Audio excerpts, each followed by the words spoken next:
शालू और प्रीति एक घर की दो बहुएं थी। बड़ी शालू नौकरी करती तो छोटी प्रीति घर संभालती। दोनों के दो दो बच्चे और सास ससुर। अरे प्रीति बेटा, तेरी बुआ सास कुछ दिनों के लिए रहने आने वाली है। कहाँ इंतजाम करना है रुकने का? अच्छा माँ, कब आ रही है वो? मैं बच्चों के कमरे में इंतजाम कर दूंगी। तभी बुआ सास सामान लेकर आ ही जाती है। अरे जीजी, आप तो परसों आने वाली थी, हम अभी आपकी ही बातें कर रहे थे। हाँ हाँ, सुना मैंने। तू बोल रही थी कि मुझे कहाँ एडजस्ट करना है, वैसे ही जैसे तू माँ को एडजस्ट करती थी।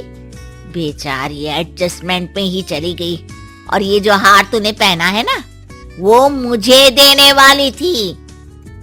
तभी बड़ी बहू शालू आ जाती है।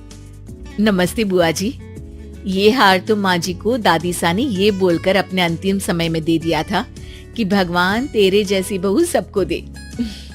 वो बहुत खुश रहती थी माँ जी के पास। बुआ सास बात बदलती हुए कहती है, हाँ हाँ, जा चाय लेकर आ। कोई ये तो नहीं कह रहा कि बुआ जी थक गई होंगी, चाय पी लो। छोटी बहू चाय बनाने के लिए किचन में जाती है, जिसके पीछे बड़ी भी चली जाती है। और मेरी प्यारी बहना कब आई? नहीं बात करूंगी भैया मैं। अरे बहन, तू नाराज हो जाती है तो मेरा तो दिल नहीं लगता कहीं। मैं सबको बोल देता हूँ, जब तक मेरी बहन है सबसे पहले उसकी बात सुनी जाएगी। उसका काम पहले होगा, बाद में किसी का। समझ गए सब? बुआ सास खुश हो जाती है। फिर सभी खाने के टेबल पर आ जाते हैं। छोटी बहू नाश्ता बनाती है और बड़ी सबको खिलाती है। बुआ सब देख रही होती है। नाश्ते के बाद, अच्छा माँ जी, मैं ऑफिस जा रही हूँ, शाम को मिलती हूँ। छोटी बहू किचन में लग जाती है, बच्चों का टिफिन बनाती है, दोपहर को उन्हें पढ़ाती है, सबको खाना बनाकर खिलाती है और फिर शाम को चाय में सास और बुआ सास के पास बैठ जाती है। अरे छोटी बहू, मानना पड़ेगा तुझे, बड़ी ही फुर्ती से घर का सारा काम करती है। अपने बच्चों के साथ साथ बड़ी के बच्चों को भी संभालना आसान नहीं है। शुक्रिया बुआ, लेकिन हर किसी के साथ मिलकर काम का तो पता ही नहीं चलता। सबके साथ? मुझे तो तेरे साथ कोई ना दिखा।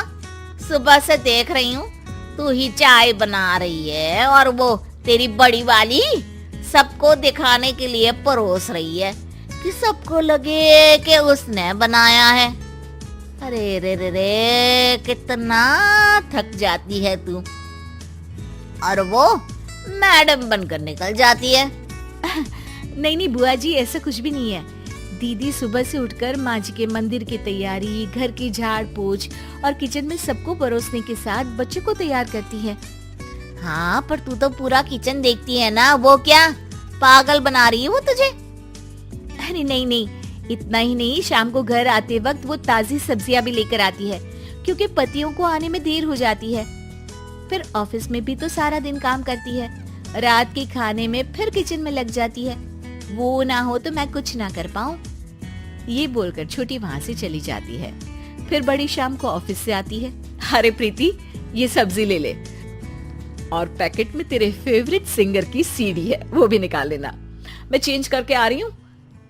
फिर बुआ की तरफ देखकर कहती है, कैसी है बुआ जी? अच्छी हूँ, मुझे क्या होना है। तू बड़ी मैडम लग रही है इस साड़ी में। बेचारी छोटी को तो फुर्सत ही नहीं मिलती बाल भी झाड़ने को। बता रही थी आज मुझे कि कितनी परेशानी होती है उसे सारा दिन। हाँ बुआ जी, ठीक बोल रही हो आप। घर दिखना आसान नहीं है। 4 बच्चों को संभालना, उनको पढ़ाना लिखाना, इतने लोगों की फरमाइश में हर किसी के लिए अलग अलग व्यंजन बनाना सब करती है मेरी प्रीति, तो कहाँ मौका मिलता होगा। अच्छा, बाद में मिलती हूँ। ये कहकर शालू वहां से चली जाती है। सास सब सुन रही होती है। वो बुआ सास के पास जाती है। अरे जी, कहाँ 2-2 बहुओं के बीच पीसी पड़ी हो। मुझे देखो कितनी मौज है, कभी बड़ी के पास तो कभी छोटी के पास। दोनों को अलग करके रखा है। ना बड़ी छोटी की शक्ल देखे ना छोटी बड़ी की, और दोनों के बीच में मैं मलाई खाती हूँ। तभी वहाँ छोटी बहू आ जाती है। माँ जी ये लीजिए दवाई, और हाँ मलाई खाने का सोचिएगा भी मत, आपको पता है ना डॉक्टर ने आपको मलाई खाने से मना किया है। सास भी बहू की बात को समझकर मुस्कुराने लगती है। अरे नहीं नहीं, मैं तो इस जिंदगी में ऐसी मलाई खाने की सोचूं भी ना। बुआ सास समझ नहीं पाती कि दोनों सास बहू कैसे उसी के सामने उसी का मजाक उड़ा रही हैं। लेकिन फिर बुआ सास हार नहीं मानती। अगली दोपहर किचन में जाकर छोटी से कहते हैं, सचमुच तुझे देखकर तो दया ही आती है मुझे। क्यों बुआ जी, मैं क्या इतनी बेचारी सी लगती हूँ? अरे नहीं नहीं, मैं तो ये बोल रही थी कि कितना काम करती है तू। नहीं बुआ जी, दीदी मुझे सुबह जबरदस्ती चाय और नाश्ता ना कराए तो मैं तो सारा दिन भूखी रह जाती। वो मेरे बिना नाश्ता नहीं करती, फिर उन्हें ऑफिस को देर ना हो जाए तो मुझे नाश्ता करना ही पड़ता है। वो मेरी जिठानी नहीं बहन जैसी है। बुआ की बात एक बार फिर सास सुन तो लेती है लेकिन कुछ नहीं कहती।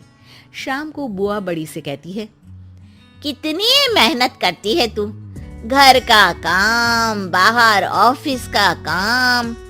अरे फिर क्यों इतनी मेहनत की कमाई को सीडी खरीदने में बर्बाद करती है? बचाना सीख पैसा। अरे कैसी बात कर रही हैं बुआ जी, मैं जो आराम से बच्चों की फिक्र के बिना ऑफिस में काम कर लेती हूँ वो छोटी के कारण ही तो है।